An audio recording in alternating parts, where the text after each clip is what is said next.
पत्र के लिए धन्यवाद। कार्यक्रम के सभी श्रोताओं को ध्वनि मित्र पांडुरंग पुराणिक का नमस्कार और अरुण पांडे जी आपको भी नमस्कार। श्रोताओं को अरुण पांडे का नमस्कार और पांडुरंग जी आपको भी हमारी ओर से नमस्कार। और उम्मीद करते हैं कि आज जो तमाम मेल आए होंगे उसमें कुछ एक तो जरूर होंगे जो हालिया जो तमाम तब्दीलियां हुई हैं कार्यक्रमों में उनके बारे में श्रोताओं ने अपनी प्रतिक्रियाएं भेजी होंगी। और नहीं तो एक बार फिर से हम बता दें कि कुछ एक और परिवर्तन हुए हैं। पांडुरंग जी के हाथ में वो सूची भी है, तो जो ये तब्दीलियां हो रही हैं इनके बारे में जरूर हमें बताइए कि आपको नए कार्यक्रम नए अंदाज में कैसे लग रहे हैं। लोकरंग कार्यक्रम अरुण जी अब आधा घंटा प्रसारित होगा जी, प्रत्येक रविवार को दोपहर 1:30 से 2 बजे तक। और हमारे श्रोता जानते होंगे कि ये खतों पर आधारित है, तो इस कार्यक्रम में लोकगीत के कलाकार जो आप सुनते रहते हैं उन्हीं कलाकारों में से अपनी फरमाइशें हमें भेजें और अलग अलग श्रोता अगर भेजेंगे तो हम उस कार्यक्रम में उनके खत शामिल कर पाएंगे, क्योंकि लोकरंग कार्यक्रम के पत्र बहुत ही कम आते हैं। फिर भी अब ये कार्यक्रम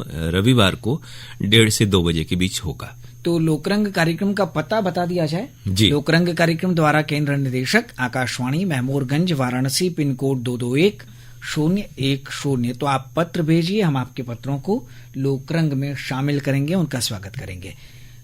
13:45 जो हमारी आकाशवाणी की भाषा है 1:45 से 2 बजे तक, तो ये कार्यक्रम प्रसारित होगा। सोमवार और बुधवार को इस समय में शास्त्रीय संगीत श्रोता सुनेंगे, मंगलवार और शुक्रवार को सुगम संगीत और गुरुवार और शनिवार को 1:45 से 2 बजे तक लोक संगीत का आनंद हमारे श्रोता ले सकते हैं जी।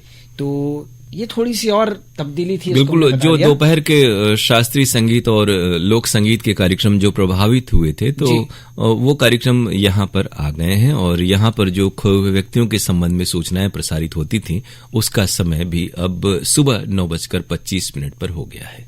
तो चलिए इस सूचना के बाद हम अपने जो ईमेल है उनको शामिल करते हैं। परसा टोला राजनांदगांव छत्तीसगढ़ के हमारे ओम प्रकाश मसीहा, शिलोचिनी मसीहा, खुमेंद्र और तुषारणी मसीहा बड़े नियमित श्रोता हैं।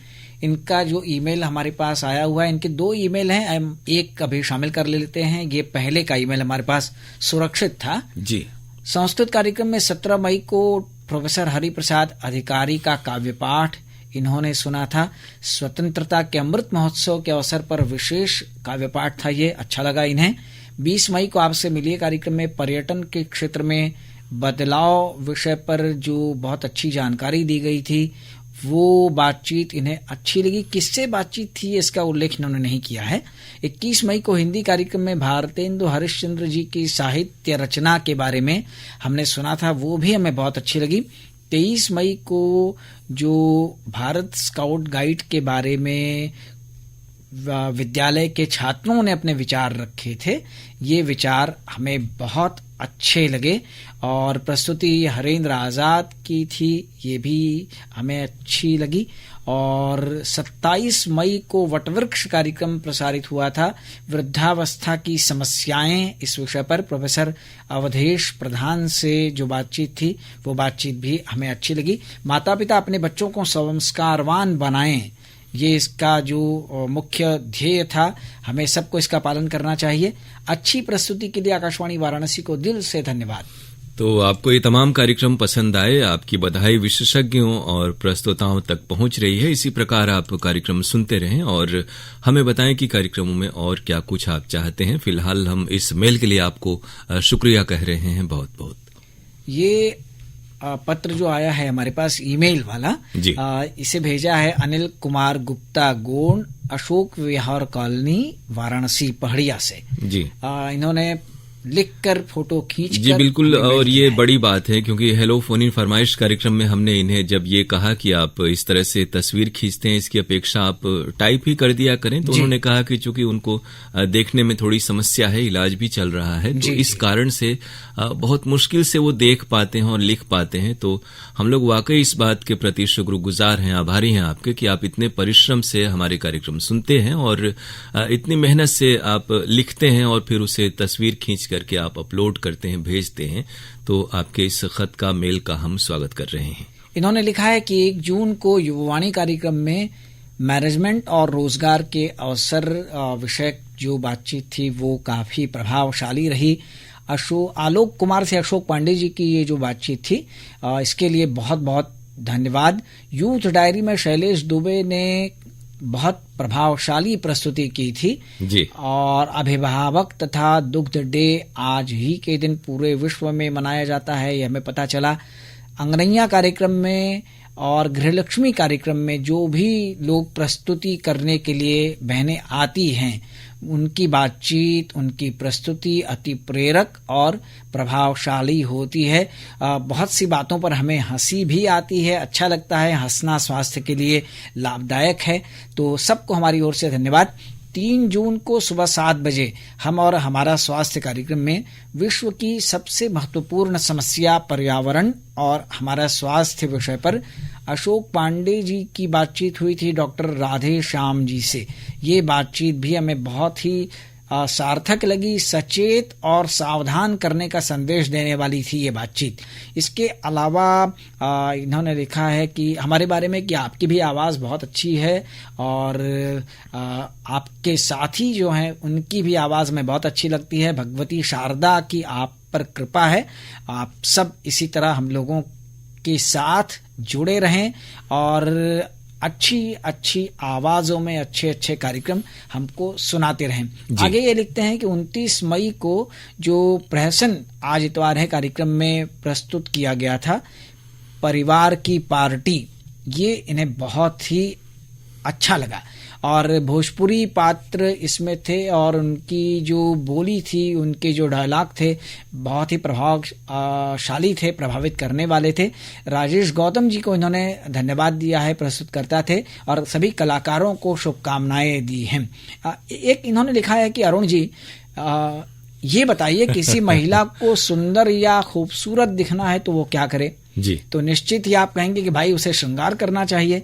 इसी तरह हम कहेंगे कि हिंदी बोलते समय इस भाषा को और रुचिकर और प्रभावशाली बनाने के लिए इसमें अंग्रेजी, भोजपुरी, पंजाबी, मराठी, उर्दू आदि के शब्दों का समावेश करना चाहिए, जिससे वो भाषा और अच्छी और मनोरंजक, रुचिकर लगे।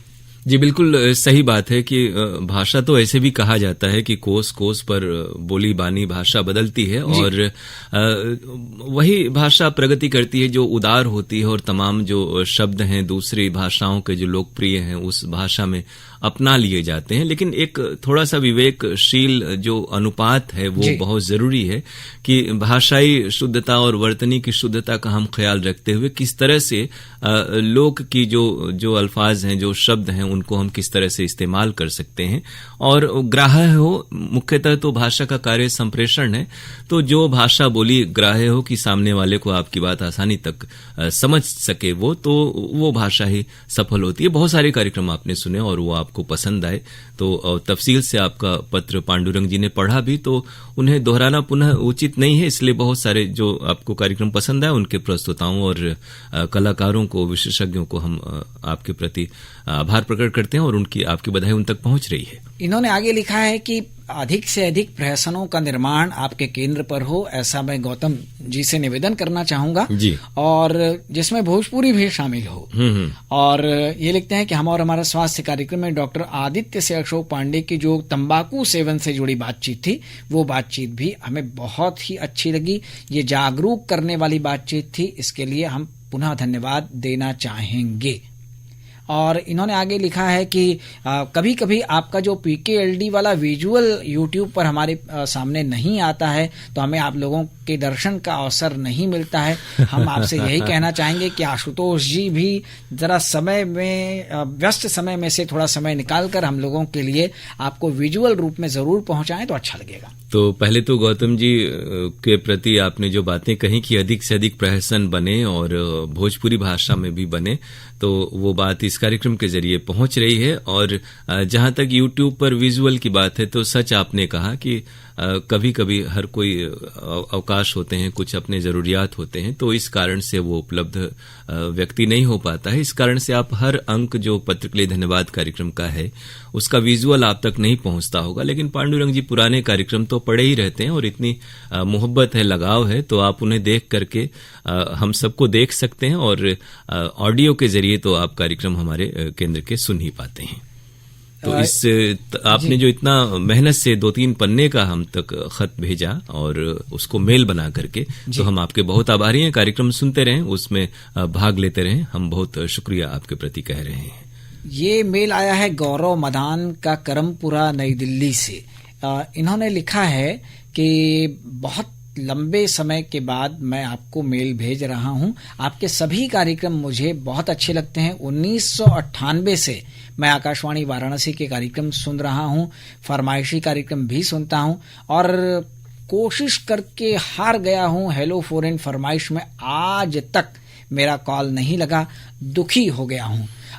इन्होंने आगे लिखा है कि लोकगीत का कार्यक्रम भी मैं सुनता हूं, छोड़ता नहीं हूं। स्वास्थ्य चर्चा, आरोग्यम, ये सारे कार्यक्रम बहुत खूबसूरत शो हैं। युवाणी में एक दिन फरमाइशी भी शामिल किया जाए तो अच्छा लगेगा। और वंदना कार्यक्रम यानी आराधना कार्यक्रम से मेरा दिन शुरू होता है और मैं पूरे कार्यक्रमों को सुनता रहता हूं। प्रादेशिक समाचार भी मैं जरूर सुनता हूं, मुझे अच्छा लगता है और मैं चाहता हूं कि आपका जो मीडियम वेव है वो DTH पर फिर से ऐड हो जाए। इसके लिए मैं कोशिश कर रहा हूं, आप भी कोशिश कीजिए। तो फिलहाल तो कई बातें आपने लिखी हैं। पहले अगर इधर से शुरुआत करें कि मीडियम वेव की जो बात आपने कही, तो अब हमारे प्रसारण न्यूज ऑन AIR ऐप पर हैं और DRM के जरिए भी आप सुन सकते हैं। तो ये प्लेटफॉर्म है जहां पर आप सुन सकते हैं। और रही बात आपने जो कही कि पांडुरंग जी, इन्होंने क्या 2-3 बातें और कही थी जी। इन्होंने कार्यक्रमों के बारे में लिखा है कि कार्यक्रम आपके अच्छे लगते हैं और DTH पर आपका केंद्र जुड़ना चाहिए। जी, तो DTH पर तो फिलहाल नहीं है और हम ये कहें कि आप सुबह से लेकर शाम तक के कार्यक्रम सुनते हैं और बहुत पुराने वाकई श्रोता हैं। जी, मैंने कहा फोन इन फरमाइश, हाँ, फोन नहीं लगता, वही हमने कहा, मैं उसी वक्त ये बात कहने वाला था। तो फोन इन में ये है कि बुधवार को अभी रिकॉर्डिंग होती है, तो सिर्फ बुधवार को ही होती है। पहले सोम मंगल बुध 3 दिन रिकॉर्डिंग होती थी। तो बुधवार को आप सुबह में 10:30 बजे से अवश्य प्रयास करें और देश भर के श्रोताओं के फोन लग रहे हैं तो आपके भी फोन जरूर लगेंगे, हम ऐसी उम्मीद करते हैं। इस मेल के लिए हम आपको शुक्रिया कह रहे हैं। असगर अली जी का ये मेल है जो हमने पिछले हफ्ते संभाल कर रखा था, शिवपुर वाराणसी से। इन्होंने लिखा है कि बड़े अच्छे लगते हैं विविध भारती और आकाशवाणी के उद्घोषक आप दोनों, और अनुपम गुप्ता भी हमें अच्छे लगते हैं। जी, कार्यक्रम अच्छे लगते हैं या फिर उद्घोषक अच्छे लगते हैं? जी। और आगे लिखते हैं कि बड़े खराब लगते हैं कुछ प्रोग्राम, कुछ विज्ञापन, कुछ समाचार। ये इन्होंने लिखा है। समाचार जरूरी है। अभी जैसे पिछले श्रोता कह रहे थे, वही मैंने कहा कि 2-3 बातों का उन्होंने जिक्र किया। आकाशवाणी का तो मकसद ही है कि सूचना, शिक्षा और मनोरंजन का समुचित समावेश हो। बहुत सारे ऐसे स्थान हैं, प्लेटफॉर्म है, जहां पर आप दिन भर 24 घंटे गीत ही गीत सुन सकते हैं। लेकिन जीवन में हर चीज का महत्व है। देश दुनिया में जो कुछ भी होता है उसके प्रति भी वाकफियत हमारी होनी चाहिए। उम्मीद करते हैं असगर जी इस बात को मानेंगे। इन्होंने लिखा है कि कहकशां कार्यक्रम, हेलो फोन इन, फरमाइश कार्यक्रम, ये सब मैं सुनता रहता हूं। अरुण पांडे जी ने पिछले दिनों जानी बाबू की गजलें सुनवाई थी, हमें बहुत अच्छा लगा। और वो इनकी ही फरमाइश पर हम लोगों ने बहुत तलाश करके उसे इकट्ठा किया और वो कव्वालियां आपको सुनवाई।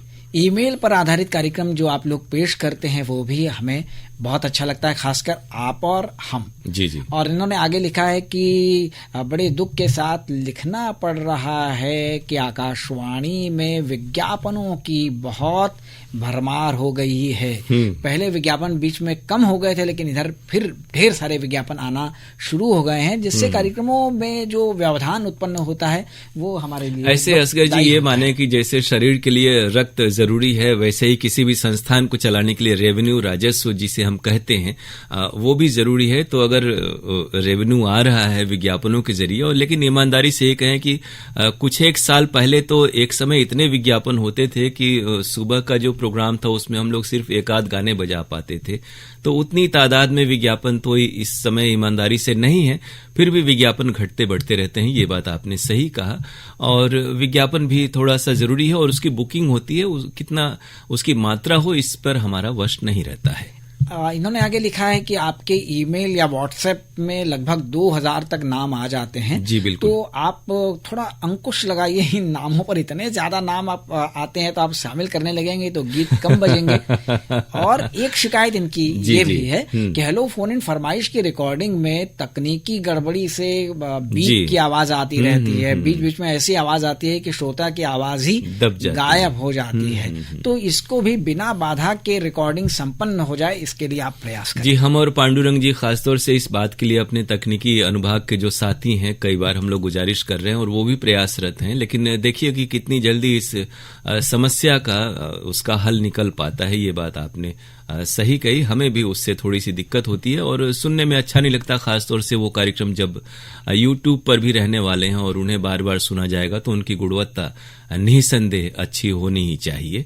और इस मेल के लिए असगर जी हम आपको शुक्रिया कह रहे हैं। आपके फरमाइशी गीत एक्सप्रेस कार्यक्रम में भी मेल आए ऐसी हम उम्मीद करते हैं। देवरिया से उदिता विश्वकर्मा और सुचिता विश्वकर्मा का ये मेल है। लिखते हैं, नमस्कार, आकाशवाणी वाराणसी के सभी कार्यक्रम हमें बहुत अच्छे लगते हैं। वक्त के अभाव और व्यस्तता के कारण कभी हम कार्यक्रम नहीं सुन पाते हैं, लेकिन जब भी मौका मिलता है तो हम कार्यक्रम सुनते हैं। वैसे आपके बहुत सारे कार्यक्रम YouTube पर आ जाते हैं तो हम जब चाहे तब सुन लेते हैं। कार्यक्रम सुनकर आनंद की अनुभूति होती है। जब कोई श्रोता लाइव स्ट्रीमिंग के द्वारा आपका प्रोग्राम किसी कारण नहीं सुन पाता है तो उनको भी मैं यही कहूंगी कि बाद में भी आप इसको YouTube पर सुन सकते हैं। ये बहुत सरल हो गया है और आपके लिए सुविधाजनक हो गया है। आपकी ये पहल ऐश्वर्यशाली है। हेलो फोन इन फरमाइश कार्यक्रम, व्हाट्सएप, आरोग्यम कार्यक्रम सभी मन को अच्छे लगते हैं। सभी अच्छी प्रस्तुति के लिए धन्यवाद और ये प्रस्तुतियां हमें हमेशा आपसे जोड़े रखती हैं। बिल्कुल, पहले तो हम आपका इस कार्यक्रम में स्वागत करते हैं। उदिता और सुचिता, आपके फोन हमारे फोन इन कार्यक्रम में अक्सर आते रहते हैं। देवरिया से आप दोनों हमारे कार्यक्रमों से जुड़ी हुई हैं और बहुत अच्छी बातचीत होती है जो श्रोताओं के लिए भी रुचिकर और मनोरंजक होती है। तो आपके इस मेल का हम स्वागत करते हैं। आपके जो तमाम आपके जो तारीफें हैं वो हमारे प्रस्तुताओं तक पहुंच रही हैं और इस मेल के लिए हम आपको शुक्रिया कह रहे हैं। अगले मेल का हम इंतजार करेंगे आपके। कुछ मेल और हैं, उन्हें हम संभाल कर रखते हैं और अब श्रोताओं से विदा लेते हैं। अगले कार्यक्रम में फिर मिलेंगे, तब तक के लिए नमस्कार।